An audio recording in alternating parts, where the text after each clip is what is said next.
Honeybee associations across the country are sounding the alarm on what they call critical colony declines. That includes right here in the tri-states. The Mississippi Valley Beekeepers Association in Adams County says between 10 to 50% of bee colonies have been lost. Commercial beekeepers nationwide report between 60 to 80% honeybee colony loss. There are many reasons behind those declines, but experts say it's expected to greatly impact agriculture.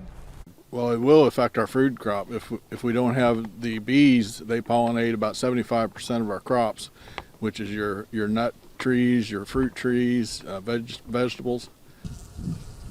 And by the way, the Mississippi Valley Beekeepers Association meets the last Tuesday of every month at the Adams County Farm Bureau.